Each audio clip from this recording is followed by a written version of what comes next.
Hit the dirt!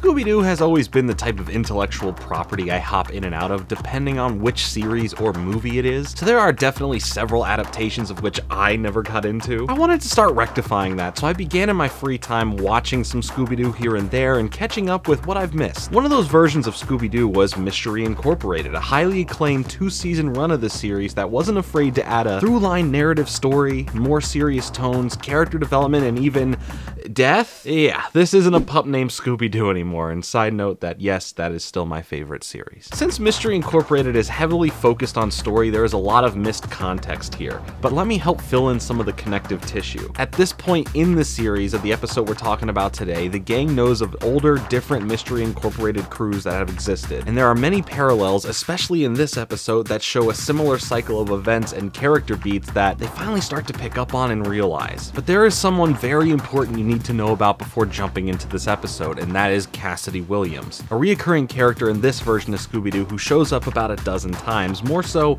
in season 2, but because the show is semi-episodic and it's a lot harder to just jump in at any given time, not knowing who she is can truly ruin the purpose of her character and why she is so important overall. You wouldn't start watching the Marvel Cinematic Universe films at Infinity War or Endgame, would you? The payoffs and spectacle, while neat, loses the reward feeling that given significant purpose now have no real value to the viewer. So a little bit about Cassidy to get you caught up to speed. Cassidy Williams is one of the original members from the first Mystery Incorporated, more comparable to who Velma is in her role today as the smart one on the team. Obviously, she has a lot more to her character and her previous pop-ups in the show, but as far as what you need to know for this episode, that's the gist. Now, there is a slight recap at the start of the episode to help kind of catch you up, but even though I will be discussing the major spoilers of this episode, I don't want to ruin the whole series for you, as it has been a great experience to watch all the way through. The last thing that I'll state from the recap part, as it literally pertains to the opening of this episode we're talking about today, is that Cassidy is attacked by a 1930s German robot that looks straight out of Wolfenstein, and she is able to best it, but not without the robot's now decapitated head blowing up the whole building she was in and barely escaping. And the episode we're talking about today is Season 2, Episode 11, The Midnight Zone. And this episode wastes no time, putting you right in shortly after that explosion in the recap. The gang pulls up on Cassie to see if she was alright. They even brought her ointment. Thoughtful. It wasn't the ointment that startled her, but instead an attack from another German robot creeping up behind the gang. She, of course, blasts it with ease. Remember when guns were in so many cartoons? Like, this is even an old series. This specifically came out in 2012. Regardless, Cassidy then tells the team that she has been attacked by 6 robots over the last week, and she knows that the team hasn't been able to trust her in the past, but she is willing to answer all of their questions now. And despite her promise, Cassidy immediately shoots down the first question Daphne asks her about her past and the nature of her relationship with the mysterious Mr. E. Again, a significant plot point to the overall show that I don't want to take away from this episode. Velma notices a rare sea snail on the arm of the shot robot, so she confidently concludes that the robot must find their origin in a specific deep trench off of Crystal Cove. Just as Velma makes this breakthrough, a robot that had been lurking under the water nearby attacks, only for it to be quickly taken care of and probably not coming back from the, large harpoon speared through its chest. The Mystery Incorporated team and Cassidy agree that they have to go to the underwater trench, and Daphne makes the call to get them there. A mysterious call. Shortly on the dock, the Mystery Incorporated team plus Cassidy stand waiting for Daphne's contact. This contact shows itself to be 2 preteen boys who jump out of the water in their matching dive gear and their pet sea lion, who is also named Scooby. And this leads to a bunch of Scooby-Doo and the old Scooby type jokes, and poor Scooby, the disrespect is unbelievable. But technically the seal version of Scooby came first. I'm a stinking dog.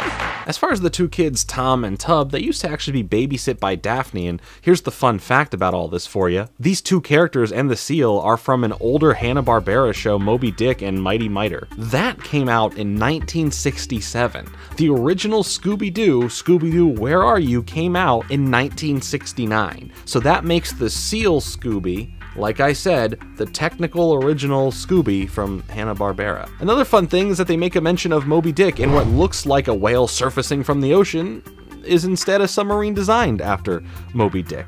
It's a nice little homage to the classics. After deciding to go under, the crew are forewarned by a floating green giant diver, sailor, pirate witch head thing telling the group that if they dare to dive beneath the waves, then all they will find is their doom. Shaggy and now Scooby-Doo quite fairly immediately try and tap out. Fred, though, is the only one who's a bit more excited to go underwater and ushers everyone on board the submarine. Now under the water, Cassidy has a heart-to-heart with Daphne about love and missing chances and living a full life of regret and how that feels. And this also relates again to the deeper story of Cassidy throughout the series. While the full story of it may not relate to what we're discussing today, there is still an important emotional impact here that will make sense. Their heart-to-heart moment is quickly interrupted as a red light begins to blare, alerting everyone that in fact the sub has now entered the Midnight Zone. I don't know, that just sounds epic. Being in the Midnight Zone, as Tubb explains, means that they are now so deep underwater that they are in total darkness.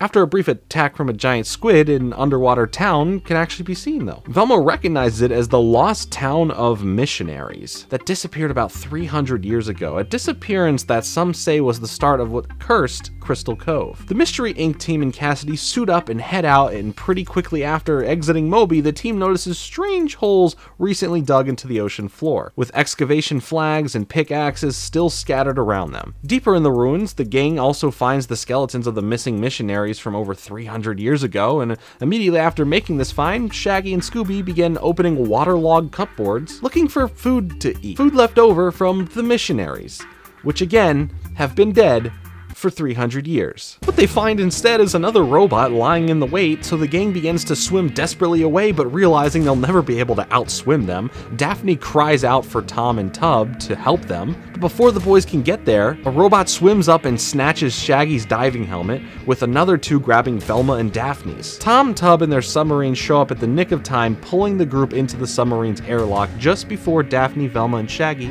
run out of air. As the sub starts to ascend, three robots begin pushing the sub back down, compromising the mechanics in the sub as it scrapes across the ocean floor, causing it to take on water. It is only due to Cassidy's quick thinking that the group, still in the airlock, avoid drowning for the second time in 10 minutes. Moby Dick and everyone inside is sent careening off the edge of the trench, with the sub crashing into the wall on the far side and lodging itself there. And as the whale-shaped submarine continues to take on water, Tom and Tubb look around, noting that there's no way the group's getting back to the surface until they find a place where they can lay low and make some repairs. This is where Shaggy notices a massive underwater facility built into the wall of the trench and suggests that the group goes in there. Left with no other options, the group take Moby into the airlock of the underwater building. As if being a brutalist, growing green concrete layer at the bottom of the ocean next to a cursed town wasn't enough of a cue for the Mystery Inc. gang, as to say this place is evil, once the submarine is fully in the airlock, the door seals shut, and that giant floating witch head shows up again, this time informing the group that the sea will make them pay for not heeding her warning. She disappears as the room begins to fill up with water, which really brings up the question of how many times in one episode can you almost drown your main characters before it starts losing the real urgency it had the first time? Well,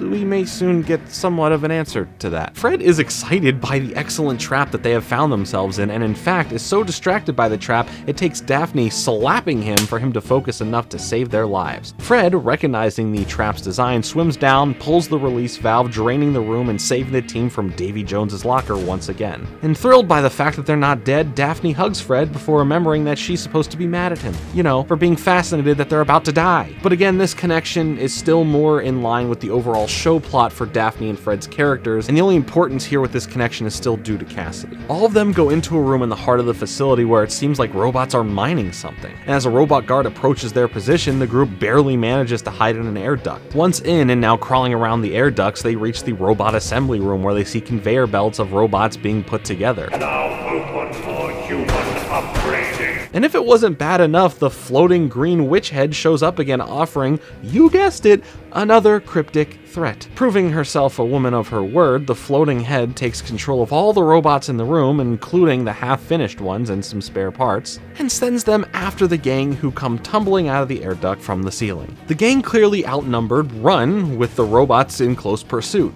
They seal themselves in what appears to be, oddly enough, a nursery, but instead of children, it's robots, built in the size, shape, and with the mannerisms of a baby, who, when awake, begin to scream, alerting the full-size grown robots to the humans' whereabouts. The whole robot baby, with or without the screaming, is for whatever reason legitimately terrifying. I don't know if that's a me thing or a we thing, but it is a thing. The gang begins to run again, this time finding themselves outside of a control room. Determined to find the origin of the floating witchy head that's been haunting them, they go in. Not so fast! Oh. But instead of a living evil mastermind waiting for them, what they find is the mummified corpse of a floating woman who whispers the word Nibiru. Did that thing just whisper? I heard it too. Nibiru is related to this big event that happens later in season 2 of this show. It's a major plot point, has little relevance to right now's discussion, but it is a thing. Velma recognizes the body to be that of Frau Abigail Gluck, a member of the Benevolent Lodge of Mystery, a mystery-solving group founded in the 1880s that, much like the current Mystery Inc. and the original Mystery Inc. team went missing, consisted of 4 members and its animal companion. Daphne mentions the Darrow family, another mystery-solving group of the same setup, which brings the number of mystery groups up to 4, almost as if this has happened before. A cycle, like we've mentioned, before. A suddenly appearing Professor Pericles, one of the show's main villains, confirms the speculation as correct from the top of his army of robots. Professor Pericles tells the gang about how he met Frau in the 1930s and how she had discovered that the missionaries had had the 5th and 6th pieces of the Planesphere disk, a map that would lead to a place of infinite treasure. To aid her in her search for the missing pieces, Frau had built this lab in a legion of robots, and Pericles later had found the lab and restarted it in order to continue the search using a holographic projection of Frau's mummified face to buy himself some time. Unfortunately for the group of meddling kids, the professor had actually found the missing piece he was looking for and that they no longer had need for this lab. Deciding to destroy it and the gang in one go, Pericles gets into a pod and escapes, leaving the gang to fight off an army of robots as the self-destruct timer begins to count down. The group books it to Moby, but learn that the sub is stuck and can't leave unless someone stays behind to manually keep the door open. Cassidy, without hesitation, offers herself up, promising that she'll be right behind them. And with time running out, the gang plus Tom, Tub, and the seal named Scooby climb into the submarine, but Daphne takes a moment to speak with Cassidy, continuing their heart-to-heart from earlier and putting some dots together, figuring out why Cassidy spoke with her earlier. And this gives a bit of closure for one of Cassidy's overall character arcs. As Daphne climbs into the sub, Cassidy puts on her helmet and forces the door open as the army of robots gets even closer. When the countdown ends, the lab falls into the trench below, pulling the missionary town down as Moby swims away safely, but with no sign of Cassidy in sight. Back at the surface, the group scours the water looking for her, but when Scooby the Seal comes up holding Cassidy's shattered diving helmet, the team loses hope. They look on across the water, hoping that their suspicions about Cassidy's fate being wrong, and then it just ends. That's the episode. The show gave us some good laughs with some great writing throughout this episode, but in the end, the tone kept getting darker and darker, and like I've stated in other similar videos, this isn't dark as in scary. Trust me, I would have picked plenty of other Scooby-Doo episodes if that were the case. But as far as what they gave us, this was a pretty grim adventure, minus the Billy or the Mandy.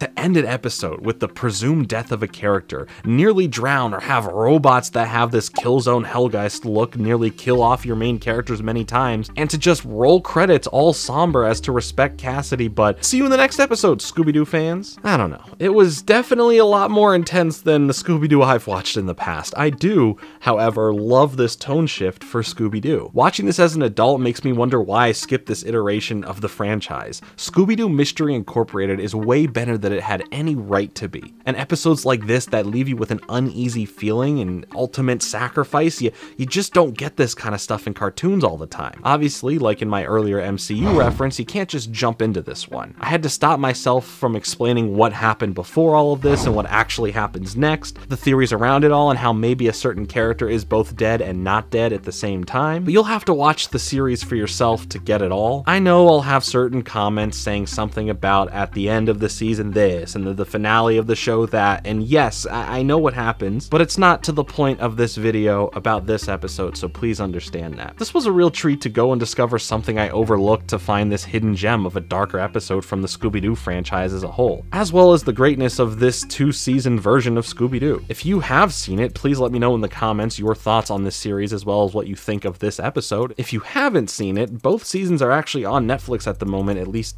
here in the US, so I highly recommend that you give it a shot. that. I know this was a bit longer of a video than usual. Most times when we discuss an episode of something, it ends up being a 12-minute segment of an episode. And since this was a full-length 24-minute episode of a show, there was a lot more to it, and I had a lot more to say. So if you enjoy videos like this, make sure to hit that like button for me. It truly helps out the video, and I very much so appreciate it. And also subscribe if you haven't. I am beyond speechless for the overwhelming support, and I am very grateful you take the time to watch these. I'll be back with another video later this week, but until then, later.